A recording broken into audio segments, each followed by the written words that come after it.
মোহাম্মদ আব্দুল কুদ্দুস পত্রিকা অফিসে কাজ করে। বড় কাজ না, ছোট কাজ।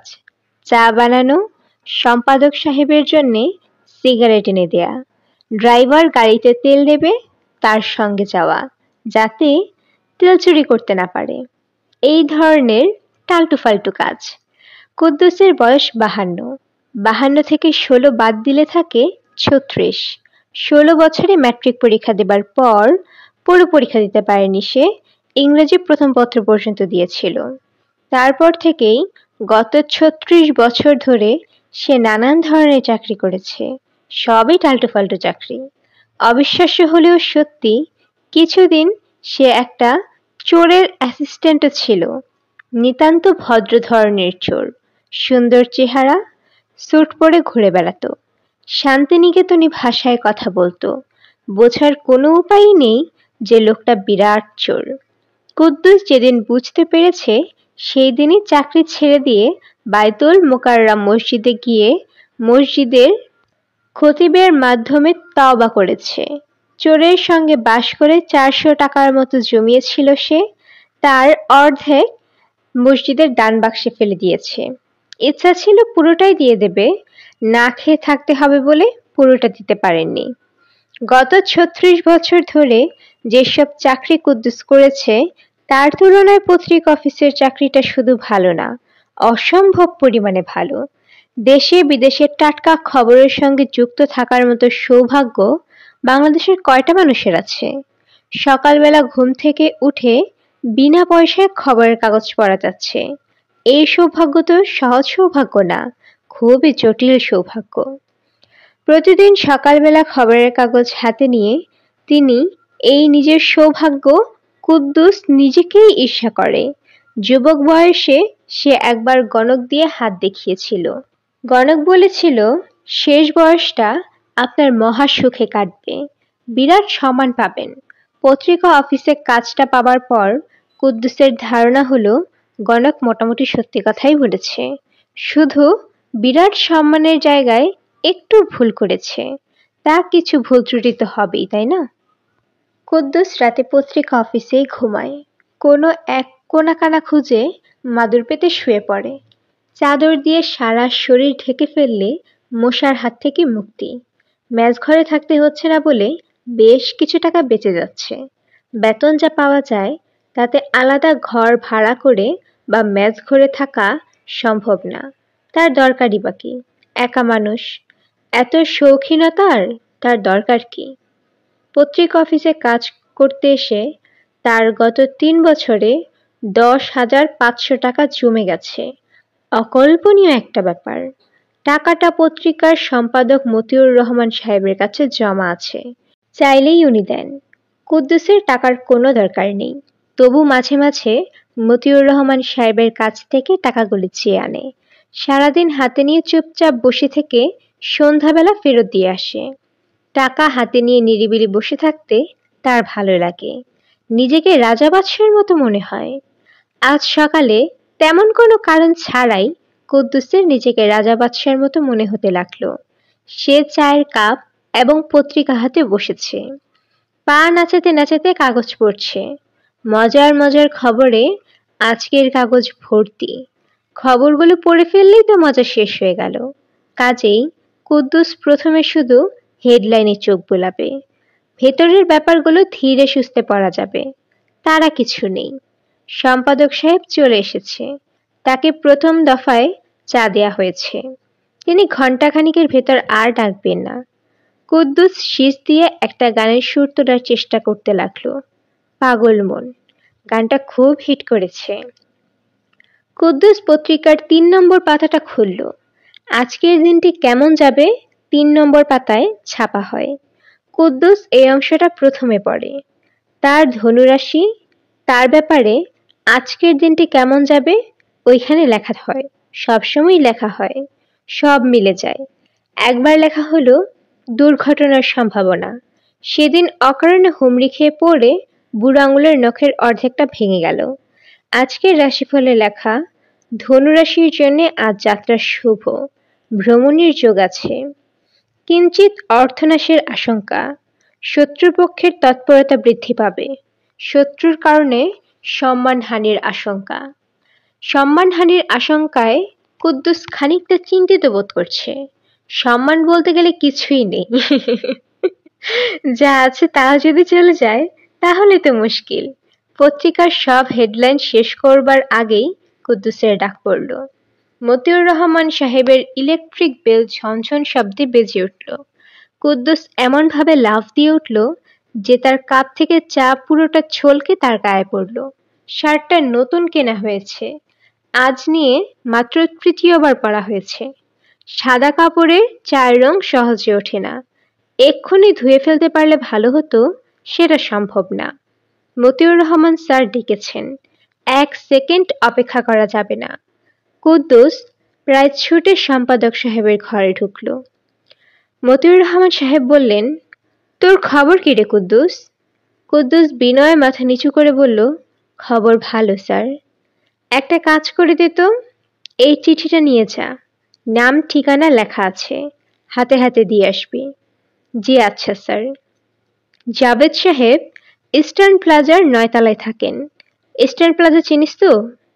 জি স্যার, চিনি। খুবই জরুরি চিঠি, হাতে হাতে দিবি।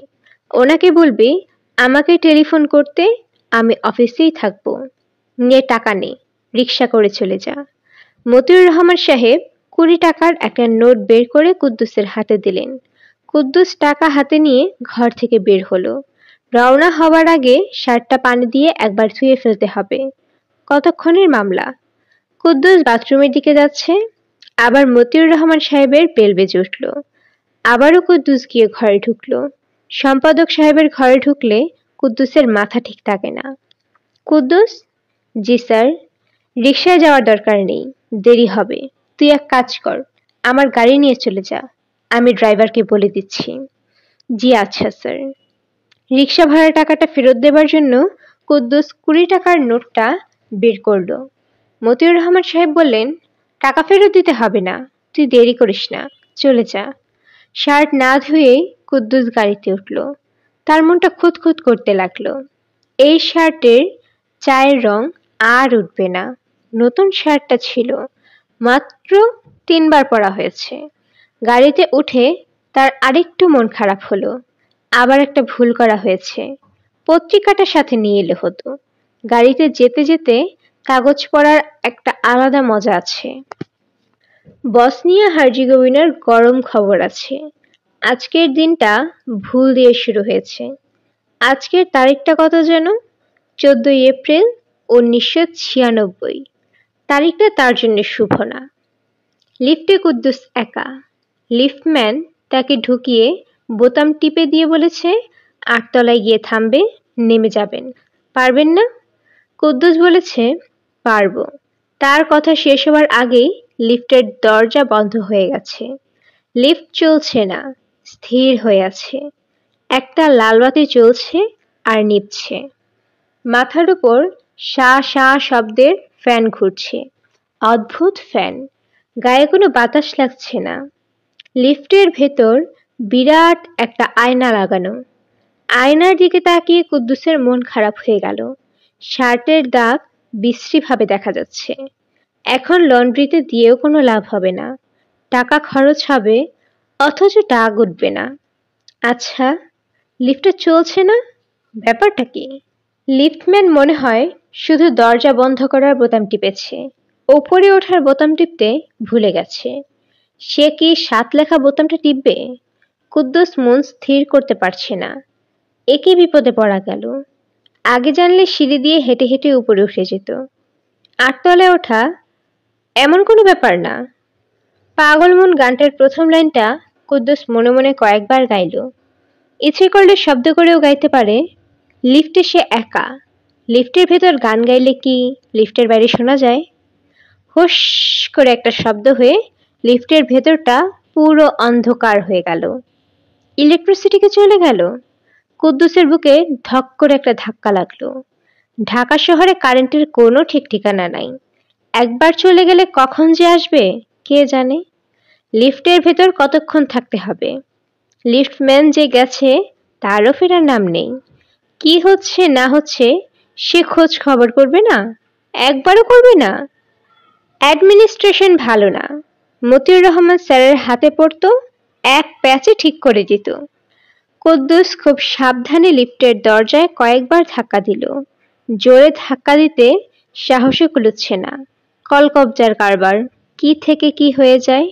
গরম লাগছে, আবার দম বন্ধও লাগছে। কুদ্দুস বেশ উঁচু গলায় ডাকলো, লিফটম্যান ব্রাদার, হ্যালো, হ্যালো। কতক্ষণ পার হয়েছে তাও বোঝা যাচ্ছে না। কুদ্দুসের মনে হলো ঘন্টাখানিকের কম না, বেশিও হতে পারে। সারাদিনে যদি কারেন্ট না আসে তাহলে কি হবে? লিফটের ভেতর থাকতে হবে। কুদ্দুস লিফটের দরজায় আরেকবার ধাক্কা দিল, আর তাতেই লিফট চলতে শুরু করলো। কারেন্ট ছাড়াই কি চলছে? লিফটের ভেতরটা ঘোর অন্ধকার। কারেন্ট এলে তো বাতি ফাতি জ্বলতো, কিছুই জ্বলছে না। কুদ্দুস মনে মনে বলল, চলুক, কারেন্ট ছাড়াই চলুক, চলা দিয়ে হচ্ছে কথা। শো শো শব্দ হচ্ছে। কুদ্দুসের শরীর কাঁপছে। লিফট কি এত দ্রুত ওঠে? এ তো মনে হচ্ছে বাড়ি ঘর ফুঁড়ে আসমানে উঠে যাবে। এত দ্রুত লিফট উঠছে যে কুদ্দুসের পেটের ভেতর পাক দিয়ে উঠছে। যেভাবে উঠছে তাতে 100 তলা ছাড়িয়ে যাবার কথা। এটা মাত্র 12 তলা বিল্ডিং। কুদ্দুস আসহাবে কাহাফের 8টা নাম মনে করার চেষ্টা করছে। এদের নাম পড়ে বুকে ফু দিলে মহা বিপদ দূর হয়ে যায়। বহু পরীক্ষিত। এরা 8 জন দাকিয়ানুস বাদশার সময়ে পর্বতের গুহায় ঢুকে ঘুমিয়ে পড়েছিল। রোজ কেয়ামত পর্যন্ত এরা ঘুমন্ত থাকবে। এদের 7 জন মানুষ, একটা কুকুর। 7 জন মানুষের নাম মনে পড়েছে, কুকুরটার নাম মনে পড়ছে না। মাক্সেলাইনিয়া, মাসলিনিয়া, ইয়ামলিখা, মারনুস, দাবারনুস, সজনুস, কাফসাত্তাইয়ুস। কুকুরটার নাম কি? কুকুরটার নাম মনে করতে না পারলে কোনো লাভ হবে না। কুকুরের নাম শুদ্ধ পড়ে বুকে ফু দিতে হবে। কুদ্দুস প্রাণপণে কুকুরটার নাম মনে করার চেষ্টা করতে লাগলো। চরম বিপদে কোনো কিছুই মনে পড়ে না। শো শো শব্দ বাড়ছেই, ক্রমশ বাড়ছে। শব্দটা এখন কানের পর্দার ভেতরে হচ্ছে। কুদ্দুসের মুখ শুকিয়ে গেছে। সে লিফটের মেঝেতে বসে পড়ল। আর তখনই কুকুরটার নাম মনে পড়ল, কিতমির। কিতমির নাম পড়ার পরে প্রচণ্ড ঝাঁকুনি দিয়ে লিফট থেমে গেল। লিফটের দরজা খুলতে শুরু করলো। দরজা পুরোপুরি খোলার জন্য কুদ্দুস অপেক্ষা করল না। সে বসা অবস্থা থেকেই ব্যাঙের মতো লাফ দিয়ে বের হয়ে পড়ল। বের হয়ে হতভম্ব হয়ে গেল। সে কোথায় এসেছে? ব্যাপারটা কি? লিফট থেকে বের হওয়াটা কি বোকামি হয়েছে? সে যেভাবে লাফ দিয়ে বের হয়েছিল তার উচিত ঠিক একইভাবে লাফ দিয়ে আবার লিফটে ঢুকে যাওয়া। সে পেছনে তাকালো। পেছনে লিফট নেই। লিফট কেন? কোনো কিছুই নেই। চারিদিকে ভয়াবহ শূন্যতা। সে নিজেও বসে আছে শূন্যের উপর। মাথার উপরে আকাশ থাকার কথা, আকাশ ফাকাশ কিচ্ছু নেই। তার চারপাশে কুয়াশার মতো হালকা ধোঁয়া। সেই ধোঁয়ার রং ঈষৎ গোলাপি। কুদ্দুস মনে মনে বলল, ইয়া গফুরুর রহিম, কি বিপদে পড়লাম। ও আল্লাহ পাক, আমাকে বিপদ থেকে উদ্ধার করো। হে গফুরুর রহিম, একবার যদি এই বিপদ থেকে উদ্ধার পাই তাহলে আমি শুক্রবারে তারা মসজিদে সিন্নি দেব এবং বাকি জীবন আর লিফটে চড়ব না। দরকার হলে 500 তারা পর্যন্ত হেঁটে উঠব। আমার উপর দয়া করো আল্লাহ পাক। কুদ্দুস চোখ বন্ধ করে ফেলেছে। চোখ বন্ধ অবস্থাতেই সে 3 বার কুল হু আল্লাহ পড়ে বুকে ফু দেবে, তারপর চোখ খুলবে। তাতে যদি বিপদ কিছু কম হয়। কোনো দোয়াই প্রথম চোটে মনে পড়ছে না। হায়, এ কেমন বিপদ! কুদ্দুস চোখ খুলল। অবস্থার কিছু পরিবর্তন হয়েছে। আগে চারপাশে ছিল গোলাপি রঙের ধোঁয়া, এখন বেগুনি রঙের ধোঁয়া। আগে কোনো শব্দ ছিল না, এখন একটু পর পর সাপের শিসের মতো তীব্র শব্দ হচ্ছে। শব্দটা শরীরের ভেতরে ঢুকে কলিজা কাঁপিয়ে দিচ্ছে। এটি তো আগেই ভালো ছিল। কুদ্দুস ভেবে পাচ্ছে না সে আবার চোখ বন্ধ করে ফেলবে কিনা। চোখ বন্ধ রাখা আর খোলা তো একই ব্যাপার হয়ে দাঁড়িয়েছে। আচ্ছা, এমন কি হতে পারে যে সে মারা গেছে, হার্ট ফেল করে লিফটের ভেতরেই তার মৃত্যু হয়েছে? সে যে জগতে আছে সেটা তো আর কিছুই না, মৃত্যুর পরের জগৎ। এরকমই তো হয়, কিছু বোঝার আগেই কত মানুষ মারা যায়। সেও মারা গেছে, মৃত্যুর পর তাকে আবার জিন্দা করা হয়েছে। কিছুক্ষণের ভেতর মুনকের নাকের আসিবে, তাকে সওয়াল জবাব শুরু করবে। তোমার ধর্ম কি, তোমার নবীকে, এইসব জিজ্ঞাসা করবে। এ কি বিপদ! তুমি কে? কুদ্দুস চমকে চারিদিকে তাকালো, কাউকে সে দেখতে পেল না। প্রশ্নটা সে পরিষ্কার শুনল, তাকে যে প্রশ্ন করা হচ্ছে তাও বোঝা যাচ্ছে। কেমন গম্ভীর ভারী গলা, শুনলেই ভয় লাগে। এই তুমি কে? কুদ্দুস কাঁদো কাঁদো গলায় বলল, স্যার, আমার নাম কুদ্দুস। তুমি এখানে কিভাবে এসেছো? স্যার, আমি কিছুই জানি না। লিফটের ভেতরে ছিলাম, লাফ দিয়ে বের হয়েছি, বাইর হওয়া উচিত হয় নাই। আপনি স্যার একটা ব্যবস্থা করেন, গরিবের একটা রিকোয়েস্ট। আমরা তো কিছুই বুঝতে পারছি না, তুমি এখানে এলে কি করে? স্যার, আমার ভুল হয়েছে, ক্ষমা করে দেন। কোথায় আসছি নিজেও জানি না, কিভাবে আসছি তাও জানি না। লিফটের দরজা ভালোমতো খোলার আগেই লাফ দিয়েছিলাম। এটা স্যার অন্যায় হয়েছে, আর কোনোদিন করব না। সত্যি কথা বলতে কি, আর কোনোদিন লিফটেও চড়ব না। এখন স্যার ফেরত পাঠাবার একটা ব্যবস্থা করেন। আমি খাস দিলে আল্লাহ পাকের কাছে আপনার জন্য দোয়া করব। তোমার কোনো কিছুই তো আমরা বুঝতে পারছি না। প্রথম কথা হলো, মাত্রা কি করে ভাঙলে? মাত্রা ভেঙে এখানে এলে কিভাবে? স্যার, বিশ্বাস করেন, আমি কোনো কিছুই ভাঙি নাই। যদি কিছু ভেঙে থাকে আপনা আপনি ভাঙছে। তার জন্যে স্যার আমি ক্ষমা চাই। যদি বলেন পায়ে ধরবো, কোনো অসুবিধা নাই। তুমি তো বিরাট সমস্যার সৃষ্টি করেছো। তুমি কি বুঝতে পারছো ব্যাপারটা কি ঘটেছে? জি না, তুমি ত্রিমাত্রিক জগৎ থেকে চৌমাত্রিক জগতে প্রবেশ করেছো। এই কাণ্ডটা কিভাবে করেছো আমরা জানি না, আমরা জানার চেষ্টা করছি। স্যার, ফেরত পাঠাবার ব্যবস্থা করেন, সারা জীবন আপনার গোলাম হয়ে থাকবো। তোমার কথাবার্তাও তো আমরা কিছু বুঝতে পারছি না, গোলাম হয়ে থাকবো মানে কি? কুদ্দুস ব্যাকুল গলায় বলল, স্যার, গোলাম হয়ে থাকবো মানে স্যার আপনার সার্ভেন্ট হয়ে থাকবো। আমি মুখ দেখতে পাচ্ছি না, মুখ দেখতে পারলে ভয়টা একটু কমতো। আমরা ইচ্ছা করেই তোমাকে মুখ দেখাচ্ছি না, মুখ দেখালে ভয় আরো বেড়ে যেতে পারে। স্যার, যে ভয় লিফটের ভেতর পেয়েছি এরপর আর কোনো কিছুতেই ভয় পাবো না। রয়্যাল বেঙ্গলের খাঁচায় ঢুকে রয়্যাল বেঙ্গলকে চুমু খেয়ে আসবো, তার লেজ দিয়ে কান চুলকাবো, তাতেও স্যার ভয় লাগবে না। তোমার নাম যেন কি বললে? কুদ্দুস? জি স্যার, কুদ্দুস। একটা জিনিস একটু বোঝার চেষ্টা করো, তুমি হচ্ছ ত্রিমাত্রিক জগতের মানুষ। তোমাদের জগতের প্রাণীদের দৈর্ঘ্য, প্রস্থ, উচ্চতা এই 3টি মাত্রা আছে। এটা দেখে তোমরা অভ্যস্ত। আমরা 4 মাত্রার প্রাণী। 4 মাত্রার প্রাণী সম্পর্কে তোমার কোনো ধারণা নেই। স্যার, আপনি আমার মতো বাংলা ভাষায় কথা বলতেছেন, এটা শুনেই মনে মনে আনন্দ পাচ্ছি। আপনার চেহারা যদি খারাপও হয় কোনো অসুবিধা নাই। চেহারার উপর তো স্যার আমাদের হাত নাই, এটা হলো বিধির বিধান। আচ্ছা ঠিক আছে, তুমি আমাকে দেখো। কুদ্দুসের শরীরে হালকা একটা কাঁপুনি লাগলো। হঠাৎ এক ঝলক ঠান্ডা হাওয়া লাগলে যেরকম লাগে সেরকম। তারপরেই মনে হতে লাগলো তার চারপাশে যত বেগুনি রং আছে সব তার চোখের ভেতরে ঢুকে যাচ্ছে, আবার চোখের ভেতর থেকে কিছু কিছু রং বের হয়ে আসছে। একে নতুন মুসিবত হলো। আচমকা রঙের আসা যাওয়া বন্ধ হলো। কুদ্দুস তার চোখের সামনে কি যেন একটা দেখল। মানুষের মতোই মুখ, তবে স্বচ্ছ কাচের তৈরি।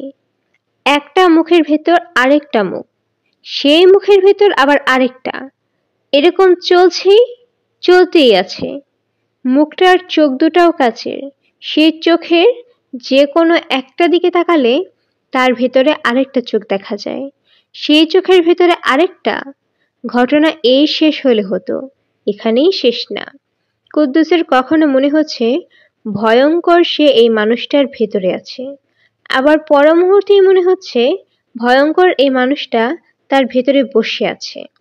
এই কুৎসিত জিনিসটাকে মানুষ বলার কোনো কারণ নেই। মানুষ ছাড়া কুদ্দুস তাকে আর কি বলবে ভেবেও পাচ্ছে না। তুমি কি ভয় পাচ্ছ? জি না স্যার। যদি কিছু মনে না করেন, একটু পেশাব করব। পেশাবের বেগ হয়েছে। কি করবে? প্রস্রাব করব। আপনাদের বাথরুমটা কোন দিকে?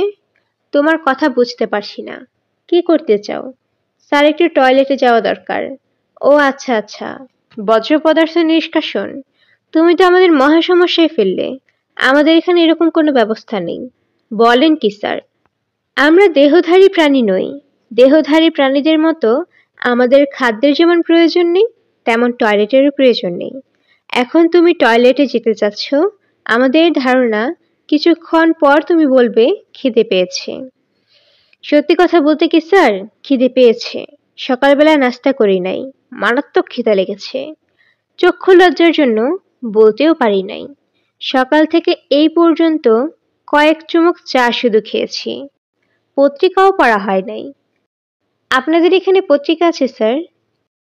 না, পত্রিকা নেই। জায়গা তো তাহলে খুব সুবিধার না? আমাদের জায়গা আমাদের মতো, তোমাদের জায়গা তোমাদের মতো। আপনাদের তাহলে ইয়ে হয় না? ইয়ে মানে কি? পেশাব পায়খানার কথা বলতেছি। বর্জ্য পদার্থ। না, আমাদের এই সমস্যা নেই। তোমাকে তো একবার বলা হয়েছে, আমরা তোমাদের মতো দেহধারী না। শুধু দেহধারীদেরই খাদ্য লাগে। খাদ্যের প্রশ্ন যখন আসে, তখনই চলে আসে বর্জ্য পদার্থের ব্যাপার। তবু স্যার, আমার মনে হয় বাইরের গেস্টদের জন্য 2-3টা টয়লেট বানিয়ে রাখা ভালো। দেহধারী কোনো অতিথিদের আমাদের এখানে আসার কোনো উপায় নেই। আপনি তো স্যার একটা মিস্টেক কথা বললেন। আমি চলে এসেছি না? হ্যাঁ, তুমি চলে এসেছো। অস্বীকার করার কোনো উপায় নেই। কিভাবে এসেছো সেই রহস্য এখনো ভেদ করা সম্ভব হয়নি। স্যার, বিশ্বাস করেন, নিজের ইচ্ছায় আসি নাই। যে দেশে খাওয়া দাওয়ার ব্যবস্থা নাই, পেশাব পায়খানার উপায় নাই, সে দেশে খামাখা কি জন্য আসবো বলেন? তাও যদি দেখার কিছু থাকতো একটা কথা ছিল। দেখারও কিছু নাই। স্যার, আপনাদের সমুদ্র আছে? হ্যাঁ আছে। তবে সে সমুদ্র তোমাদের সমুদ্রের মতো না। আমরা সময়ের সমুদ্রে বাস করি। তোমাদের কাছে সময় হচ্ছে নদীর মতো বয়ে যাওয়া। আমাদের সময় নদীর মতো প্রবাহমান নয়, সমুদ্রের মতো স্থির। মনে কিছু নেবেন না স্যার, আপনার কথা বুঝতে পারি নাই। সময় সম্পর্কিত এই ধারণা ত্রিমাত্রিক জগতের প্রাণীদের পক্ষে অনুধাবন করা খুবই কঠিন। অঙ্ক এবং পদার্থবিদ্যায় তোমার জ্ঞান ভালো থাকলে চেষ্টা করে দেখতাম। এটা বলে স্যার আমাকে লজ্জা দিবেন না। আমি খুবই মূর্খ। অবশ্য স্যার, মূর্খ হবার সুবিধাও আছে। মূর্খদের সবাই স্নেহ করে, বুদ্ধিমানদের কেউ স্নেহ করে না, ভয় পায়। মতিউর রহমান স্যার যে আমাকে অত্যন্ত স্নেহ করে, তার কারণ একটাই, আমি মূর্খ, বিরাট মূর্খ। ও আচ্ছা, ওনার স্ত্রীও আমাকে অত্যন্ত স্নেহ করেন। গত ঈদে আমাকে পায়জামা আর পাঞ্জাবি দিলেন। পাঞ্জাবি সিল্কের। এইরকম সিল্ক সচরাচর পাওয়া যায় না। অতি মিহি, এক্সপোর্ট কোয়ালিটি সিল্ক। যা তৈরি হয় সবই বিদেশে চলে যায়। ওনাদের কানেকশন ভালো বলে এইসব জিনিস জোগাড় করতে পারে। যাই হোক, পাঞ্জাবি সাইজে ছোট হয়েছিল, সেটা আর ওনাকে বলি নাই। মনে কষ্ট পাবেন, শখ করে একটা জিনিস কিনেছেন। কুদ্দুস? জি স্যার। তোমাকে আমাদের পছন্দ হয়েছে। এই যে স্যার বললাম, মূর্খদের সবাই পছন্দ করে। আপনারা বেশি জ্ঞানী, কেউ আপনাদের পছন্দ করবেন না। সত্যি কথা বলতে কি স্যার, আপনাদের ভয়ে আমি অস্থির হয়ে আছি। আপনাদের দিকে তাকাতেও ভয় লাগছে। ভয়ের কিছু নেই, আমরা তোমাকে ফেরত পাঠাবার ব্যবস্থা করেছি। আপনাদের পা থাকলে স্যার ভালো হতো। আপনাদের পা ছুঁয়ে সালাম করতাম। তোমার প্রতি আমাদের মমতা হয়েছে, যে কারণে আমরা এমন ব্যবস্থা করে দিতে চাচ্ছি যাতে তোমার নিজের জায়গায় যখন ফিরবে, তখন তোমার জীবন আনন্দময় হবে। বললে হয়তো স্যার আপনি বিশ্বাস করবেন না, আমি খুব আনন্দে আছি। আনন্দে থাকলেও তোমার জীবন মোটামুটিভাবে অর্থহীন, এটা বলাই যায়। জীবন কাটাচ্ছ অন্যের জন্য চা বানিয়ে। কি করব স্যার বলেন? পড়াশোনা হয় নাই, মেট্রিক পরীক্ষাটা দিতে পারলাম না। ইংরেজি সেকেন্ড পেপার পরীক্ষার আগের দিন রাতে বাবাকে সাপে কাটলো। চোখের সামনে ধড়ফড় করতে করতে বাবার মৃত্যু হয়ে গেল। নিজের চোখে বাবাকে মরে যেতে দেখলাম। আমরা কি করছি মন দিয়ে শোনো। তোমাকে ফেরত পাঠাচ্ছি ইংরেজি সেকেন্ড পেপার পরীক্ষার আগের দিন রাতে। তুমি সেখান থেকে জীবন শুরু করবে। বাবাকে যাতে সাপে না কাটে সে ব্যবস্থা করবে। সেটা স্যার কি করে সম্ভব? সময় আমাদের কাছে স্থির, আমরা তা পারি। তুমি যখন ফিরে যাবে তখন এখানকার স্মৃতি তোমার মনে থাকবে না, তবে তোমার বাবাকে সাপে কাটবে এই ব্যাপারটা তোমার মনে থাকবে। এটা যাতে মনে থাকে সে ব্যবস্থা আমরা করে দিচ্ছি। নতুন জীবন তোমার শুরু হচ্ছে। সেখানে তোমার বাবাকে সাপে কাটবে না, তোমার বুদ্ধিবৃত্তিও কিছু উন্নত করে দিচ্ছি। পড়াশোনায় তুমি অত্যন্ত মেধার পরিচয় দেবে।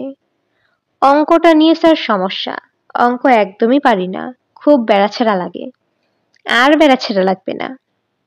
এখন কি স্যার আমি চলে যাচ্ছি? কিছুক্ষণের মধ্যেই যাচ্ছ।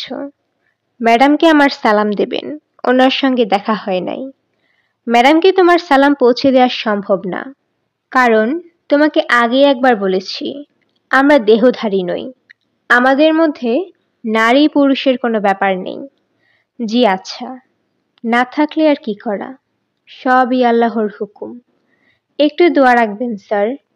এই বিপদ থেকে যে কোনোদিন আমি উদ্ধার পেতে পারবো সে চিন্তাই করি নাই। কুদ্দুস হঠাৎ তার বুকে একটা ধাক্কার মতো অনুভব করল। গভীর ঘুমের সঙ্গে তলিয়ে পড়ল। ঘুমের মধ্যেই তার মনে হচ্ছে সে যেন অতল কোনো সমুদ্রে তলিয়ে যাচ্ছে। সে সমুদ্রের পানি সীসার মতো ভারী, ঘন, বরফের মতো ঠান্ডা, পানির রং গাঢ় গোলাপি। সে তলিয়ে যাচ্ছে, তলিয়ে যাচ্ছে, তলিয়ে যাচ্ছে। এই সমুদ্রের কি কোনো তলা নেই? নাকি এখন সে মারা যাচ্ছে? কুদ্দুসের ঘুম পাচ্ছে, খুব ঘুম পাচ্ছে। চোখের পাতা ভারী হয়ে আসছে। সে চোখ মেলে রাখতে পারছে না, অথচ তার ইচ্ছা সে জেগে থাকবে। অদ্ভুত ব্যাপার কি হচ্ছে সে দেখতে চায়। কুদ্দুসের ঘুম ভেঙেছে। সে তার গ্রামের বাড়িতে চৌকির উপর বই খাতা মেলে পড়তে বসেছিল। পড়তে পড়তেই সে ঘুমিয়ে পড়েছিল। বই নিলেই তার ঘুম পায়। কি সর্বনাশের কথা! কাল তার ইংরেজি সেকেন্ড পেপার পরীক্ষা। রচনা এখনো দেখাই হয়নি। রচনার মধ্যে এ জার্নি বাই বোট এই বছর আসার কথা, গত বছর আসেনি, তাই খুবই ইম্পর্ট্যান্ট। কুদ্দুস রচনার বই নিল, আর তখন মনে হলো তাকে একটা সাপ মারতে হবে। সাপটা কিছুক্ষণের মধ্যেই বের হবে। ভয়ঙ্কর বিষধর একটা সাপ। এরকম মনে হবার কি কারণ কুদ্দুস বুঝতে পারল না। তারপর সে হারিকেন হাতে নেমে এলো। একটা মোটা লাঠি দরকার। লাঠি হাতে এক্ষুনি তাকে বাবার কাছে গিয়ে দাঁড়াতে হবে। হাতে একটুও সময় নেই। কেউ একজন তাকে বলছে, তাড়াতাড়ি করো, তাড়াতাড়ি করো। সে কেউ একজনটা কে কুদ্দুস জানে না, শুধু জানে এক্ষুনি একটা সাপ তার বাবাকে ছোবল দিতে আসবে। তার দায়িত্ব সাপটাকে মারা। যদি মারতে পারে তবেই তার জীবন অন্যরকম হবে। কুদ্দুস তীক্ষ্ণ চোখে তাকালো। ওই তো সাপটা, শঙ্খচূড়, নিঃশব্দে এগিয়ে আসছে। হারিকেনের আলোয় চোখ জ্বলজ্বল করছে।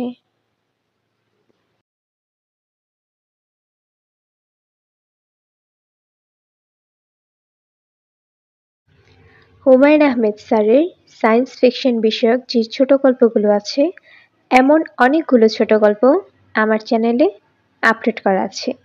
যারা সায়েন্স ফিকশন বিষয়ে আগ্রহী তারা শুনতে পারেন। ধন্যবাদ।